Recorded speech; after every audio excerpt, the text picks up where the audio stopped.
As it says up there, Iain Munro. I'm an account director from an agency called AIS London, part of Havas Media Group. And I'll be perfectly honest, it feels a bit weird standing in front of you lot talking because I know nothing about recruitment or people or anything like that. So I apologise in advance if what I say is completely irrelevant, but I think it might be a little bit. Because I'm here to talk about personalisation, as you are all here to find out a bit more. Now, I guess it's a buzzword. It's the sort of thing that's thrown around all the time and we go, oh yeah, that'd be great to do, etc., etc. But strip it all back, what does it actually mean? Okay, personalisation is a sort of concept.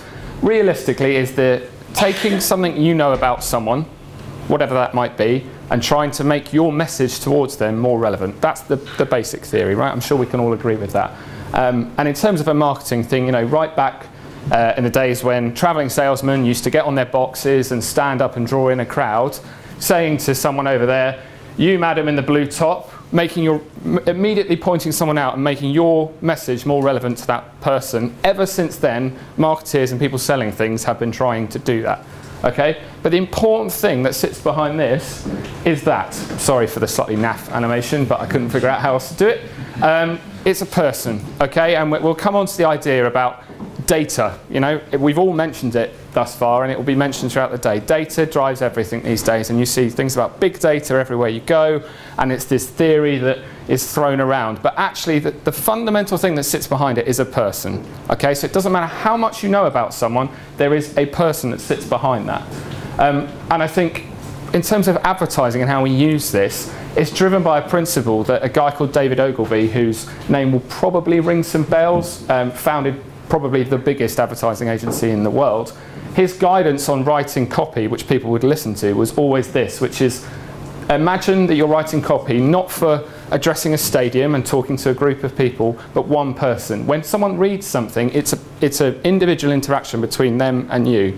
Okay? So imagine that you're writing a personal letter to a friend or someone you know as a business. That's essentially what we're all aiming for. Morrissey. Why is there a picture of Morrissey? That's a really interesting question. Well, I work with a lot of creative people. You know, for the most part, like to think I'm a relatively creative person. Big theories, ideas, boring men in suits, not quite, standing in front of rooms don't necessarily resonate particularly well. You need to try and find another way in. And I've always used this quote as something that has resonated with me and resonates with the people I work with. We are bombarded with messages now, okay? Some new research out by the DMA, the Direct Marketing Association, that'd be the A, has said that at any one time, most of us have 3 communications devices with us.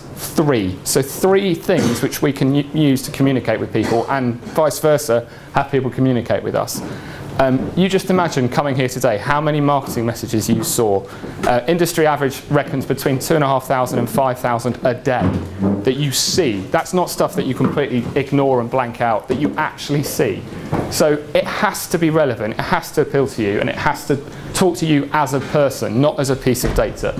So again, take anything away from this, remember Morrissey, okay? Because it's a really simple thing that I think sticks certainly in my head whenever I'm talking to creatives. Believe it or not, that hirsute man on a boat is me. And I'm using this as an example because we're talking about personalisation, and there's obviously data out there which breaks down into individual elements of a person. So I'm 31, I'm an account director, I've worked across charity, travel and automotive clients most recently, I've recently got married, and I'm a rugby player. These are the sort of bits and pieces of information that I'm sure you guys deal with on a daily basis. Which of those, to me as a person, is most interesting? What do you guys think? The penultimate one. Yeah. Yeah. For political reasons, I have to say that one. But realistically, it is the last 2, okay? Because one of them is a life event, a big thing, which means that a lot went into it and since has probably changed my outlook. My wife certainly hopes so. Which immediately affects a whole number of things, most importantly my buying behaviour, okay, from a purely marketing perspective. There will be a whole load of things until that point I had never even thought about, which all of a sudden become relevant because of that thing. So, and the second thing is a rugby player. I'm sure most of you probably know the Rugby World Cup is starting next week. I am bloody excited about it, to be honest. I could stand and talk about that for 20 minutes, but I'm not going to. But it means, again, that anything or anyone associated in any sort of relevant way to that, I am more likely as a person to listen to. Not because it says on a spreadsheet somewhere that that's what I'm interested in, it's because that's what I care about. That's what I'm passionate about. And I think that's the thing that I'm trying to land today, is make it about the person rather than just data on a spreadsheet. Think about the bit that goes behind it. And I think to Jim's point just now around the automation of the world generally, this is the stuff that I really believe and hope, because I'll be out of a job otherwise, can't be done by a computer. You can have all of the data in the world, but without any insight and analysis and understanding of the experience that sits behind it, it's completely irrelevant. And experience, to Rachel's point earlier, is about connections, okay? Straight away, even if you've never been married, or you're not married, or even if you're divorced, you have a reference point and experience. You might have been to a really cool wedding. You know, whatever it is, that gives you something as a way in to open a conversation and build a connection. So, in terms of data, other than just using a picture of a cute dog, which I highly recommend for presentations for future reference, this is something that, this principle drives everything we do at AIS London. What's in it for me? Okay, because we're consumers, as I said, we're bombarded with messages, and you go, well, what am I going to get out of it? And I guess for you guys working in the people industry, frankly, you've got a pretty good product to sell. It's either hopefully going to be an amazing candidate that's been through a really rigorous recruitment process, or a job that is so amazing that people are going to fall over themselves for it. However, people are cynical because of the proliferation of data and messages we get bombarded with. So I think being really, really clear what the value exchange is in it. What is it in it for me? What do I get out of it? And then I've put ROI there because it's two things really. Return on investment is the thing that we're all very, very clear on and understand as a principle. But when I say investment, I mean time. Because clearly you guys need to build quite detailed data profiles about people. That takes time. But I think being upfront and transparent, as you were saying at the start, is really, really important. And the second thing is return on interest. Tell me why I should frankly pick you from anybody else. What makes you different? Okay, a really, really simple thing that drives everything we try and do. Waitrose. I'm sure all of you have heard of them. Okay, they are one of the most loved brands in Britain, regularly winning brand awards and which shopper marketing awards, etc., etc. But it's not easy for them. The shopper marketing world is really, really hard. Supermarkets are increasingly competitive. So we've worked with them for about 2 years, and primarily the thing that underpins all that we do for them is loyalty. And when I say loyalty, that goes beyond just simply someone repeat buying, but actually doing things within them as a business that drives not only how they market to consumers, particularly those who already have a My Waitrose card, but actually as a business as a whole. Which, that's a bit blurry, sorry about that. This is a really interesting point. So shopper loyalty. On average in this country, people have between 4 and 5 loyalty cards to supermarket. That in itself is slightly incongruous, okay? Because how can you be loyal to 5 supermarkets, right? But the simple premise was this was a great idea back in the late 80s, early 90s, which is how do we drive loyalty, get people coming back? Well, very simply, we give them a card. People love cards, okay? But increasingly, it's become so competitive, it is entirely promo and offer driven. No one, frankly, gives us stuff that those are in their wallets. They're almost irrelevant. It's just what do I get out of it in terms of a discount, which has turned everyone into zombie shoppers.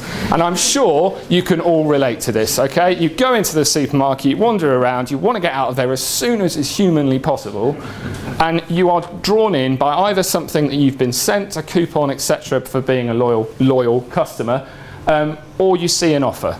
That is, you know, the vast majority of our shopping habits are based on that.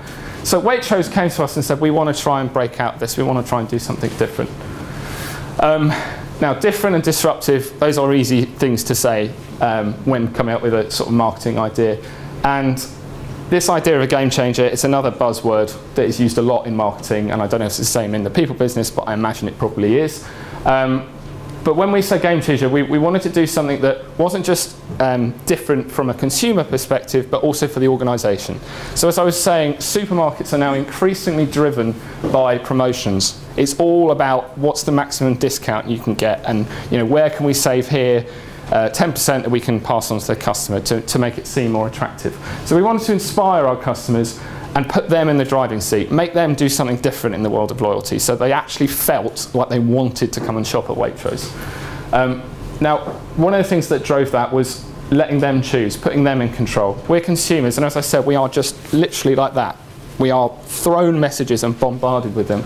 It'd be really nice occasionally, and it's certainly valued from my perspective, when I actually have an option to do something that I want and communicate in a way that I want, or in this case, buy in a way that I want. So it had to be free, easy to do, simple to understand, and most importantly, that last word, why we're all here, personal. Okay? This is the idea, which probably some of you might have seen, but if you haven't, very, very simple, pick your own offers. Sounds simple, most advertising really is. I shouldn't say that to people outside of the industry, but it really, really is. The best ideas are the simplest. So very simply, if you have a My Waitrose card, which is their loyalty scheme, we set a campaign whereby we invited you to pick your 10 favourite products, or your 10 products that you wanted to save on, and get 20% off. It's literally the simplest promotion you can ever possibly think of. And it went big because the brand were really, really behind it. They thought it was something that would be this game-changing idea. So something like this, which is at Waterloo Station, an enormous out-of-home billboard that's digital, which had the products rotating on there.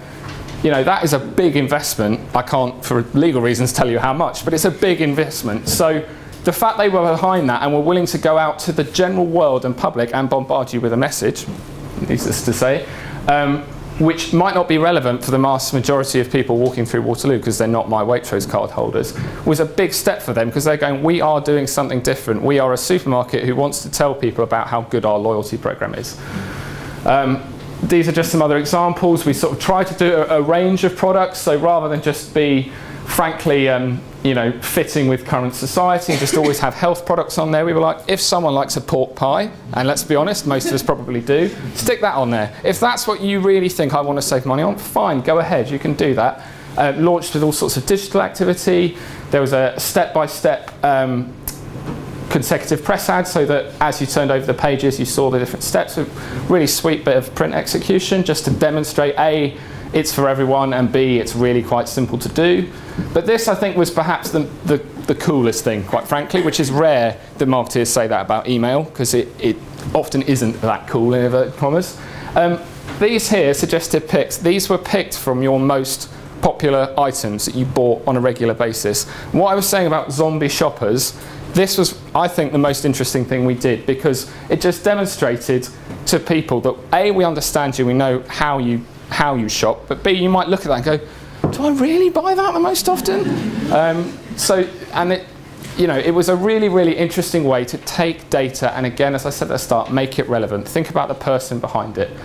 The results, which is the most interesting bit, as I said, it was a big statement from them as a supermarket, because the likes of Tesco and Sainsbury's and Asda have owned that price war, quite frankly, because they've been able to, because of their supply chain. We got loads and loads of support from both food, shopping, and even marketing press about this, which always helps spread your message and make people realise this is a big deal. In terms of people who've signed up, we've had just over 700,000 people who've signed up, and this only launched at the back end of June, so it's a massive, massive success. We're aiming for 1 million by the end of the month, so fingers crossed we can get there. And just, pure numbers, 15% of all in-store transactions since this went live are now using Pick Your Own offers. So even though it's only 10 products per person, you think about the scale of that in terms of what Waitrose sell, it's a big, really big deal, and it's entirely based on taking data that we have, using some insight, and making the comms personal. I hope I haven't caused that, because that was my main thing to avoid. So thank you very much for listening. I hope it was relevant.